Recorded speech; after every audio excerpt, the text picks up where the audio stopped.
আমরা খুব কষ্টে আছি এদের দেশে। রাস্তা বন্ধ করে 2 দিন পর রাস্তা বন্ধ করে। তো শেখ হাসিনা যখন ছিল তখন কিন্তু 2 দিন পর আন্দোলন করতে পারতো না। তখন উনি যেটা করতো যে কোনো কথা হবে না, আমি যা বলবো তাই। শেখ হাসিনা কথা ছিল আমি যা বলবো তাই, সব চুপ। তো ওনাদের জন্য আসলে এটাই দরকার ছিল, সব চুপ হয়ে বসে থাকতো, ওইটাই ভালো ছিল। এই স্বাধীনতা পেয়ে আসলে উপকৃত হওয়ার চাইতে আমরা আসলে বেশি অসুবিধায় পড়ে গেছি। দরকার নেই এমন স্বাধীনতা। আমরা রোগী নিয়ে কেন হয়রানি হব? আপনারা দেশের শান্তি চান, দেশের মঙ্গল চান, তাহলে এইটাই কি মঙ্গল? যে মঙ্গলে কিনা আপনারা রাস্তাঘাট ব্লক করে মানুষকে হয়রানি করেন। ধিক্কার ধিক্কার ধিক্কার আপনাদের এই আন্দোলনকে। আমি ধিক্কার জানাই যে আন্দোলনকে মানুষের মৃত্যুর মুখে আপনারা ঠেলে দেন। সেটা কোনো আন্দোলন হতে পারে না, এটা কোনো দেশ হতে পারে না। এই দেশের মানুষের মাথা খারাপ হয়ে গেছে। আপনারা আন্দোলন করেন, ওই যে বিশাল বড় মাঠ আছে সেখানে চলে যান ভাই, আপনাদের অনুরোধ করবো। আমি কইছি ভাই, আপনার দেন, আমি কোন দিক যাই আপনারা দেখেন, আমি গাড়ি না কোন দিক যাই, ওরা গাড়ি জ্বালাই দিন। একটা গণতান্ত্রিক দেশে জনগণের মতামত কিংবা আপনি যদি সেই জনগণকে আপনার ভোট কেন্দ্রে আপনি দেখতে চান, আপনার ওই যে ভোট কেন্দ্রের যেই দান বাক্সটি মানে ভোটের দান বাক্স, আপনি যদি তার মতামত সেখানে পেতে চান, তাহলে অবশ্যই আপনাকে বা আপনাদের সবাইকে মানে যারা নাকি আপনারা মানে ভোটের রাজনীতি করেন, দেশের রাজনীতি তো বর্তমান কেউ করে না, তো যারা নাকি ভোটের রাজনীতি করেন তাদের এই বিষয়টা না লক্ষ্য রাখা উচিত যে অন্তত ভোটের দিকে তাকিয়ে হলেও আমাদের সেই পদক্ষেপগুলো গ্রহণ করতে হবে। দর্শক বন্ধুরা, বলতেছিলাম বাংলাদেশের অন্তর্বর্তীকালের সরকারের এনসিপির সেই পার্টির কথা।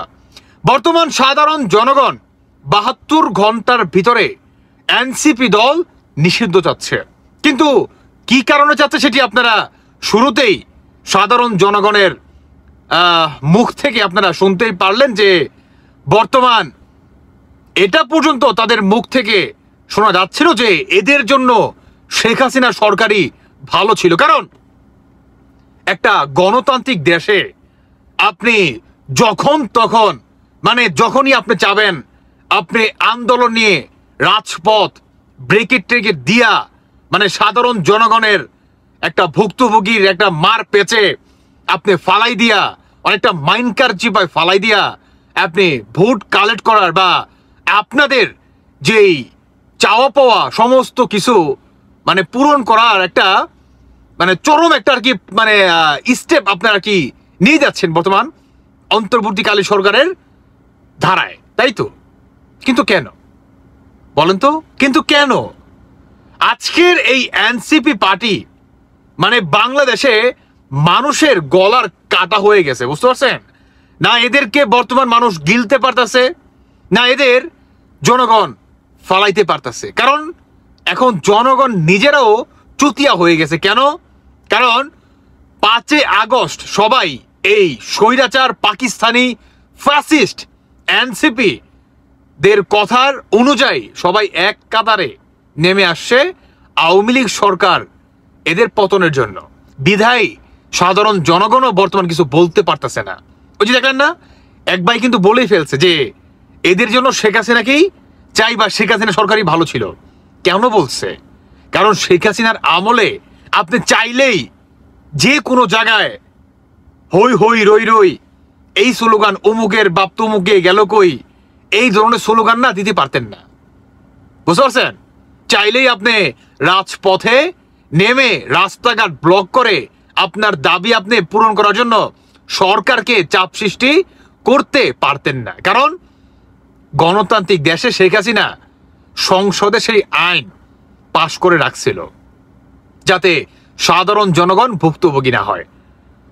আমি শুরুতে কেন বললাম যে একটা গণতান্ত্রিক দেশে আপনি যদি তাদের ভোট নিতে চান অবশ্যই সেই মতামতগুলা আপনাদেরকে নিতে হবে। আর বর্তমান এনসিপির মানে এতটাই নিকৃষ্ট একটা পার্টি নামে বাংলাদেশে মানে গালি নামে পরিণত হয়েছে এই এনসিপি পার্টি, রাজাকার পার্টি। বর্তমান এদের 72 ঘন্টার ভিতরে সাধারণ জনগণ কি চাচ্ছে?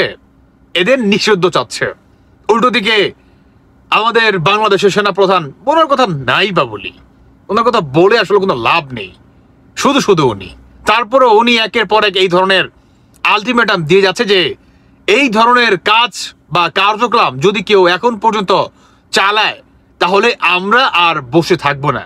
সে কোন দলের নেতা বা কোন দলের কর্মী এত কিছু দেখার আমার সময় নাই, তাদের এগেনস্টে আমরা শক্ত অবস্থান নিব। তো বর্তমান কোথায় আপনার অবস্থান?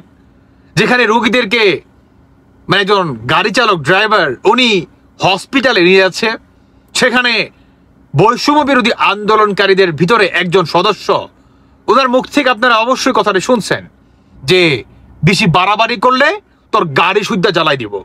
এত বড় স্পর্ধা কোথায় পায়? যেখানে সাইটে পুলিশ দাঁড়াই ছিল অনেকটা রাস্তার সাধারণ জনগণের কাতারে, মানে পুলিশ নাই বলতেই চলে। বাংলাদেশে পুলিশ প্রশাসন নাই বলতেই চলে। পুলিশের সামনে আপনাকে এই ধরনের হুমকি ধমকি দিয়ে যাচ্ছে। আওয়ামী লীগের আমলে কারো বাবার ক্ষমতা ছিল নাকি এই ধরনের হুমকি দেওয়ার? তাও আবার প্রশাসনের সামনে, যে বেশি বাড়াবাড়ি করলে আপনার গাড়ি সুদ্ধে জ্বালাই দিব। এত বড় স্পর্ধার সেখানে পুলিশ হাত ঘুটায়া বৈশা ছিল। কি বা করবে পুলিশ?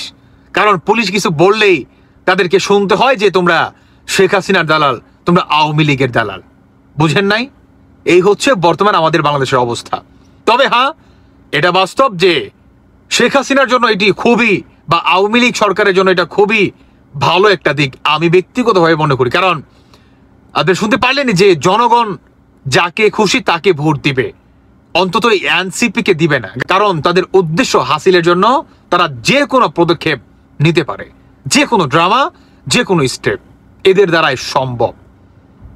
এনিওয়ে দর্শক বন্ধুরা, দেখা যাক এখন সাধারণ জনগণের যে মন্তব্য যে 72 ঘন্টার ভিতরে এনসিপি দল আমরা নিষিদ্ধ চাই, সেখানে সেনা প্রধানের মন্তব্য কি বা থাকতে পারে। বাকিটা আপনাদের ব্যক্তিগত মতামত জানিয়ে যাবেন। ভালো থাকুন সবাই।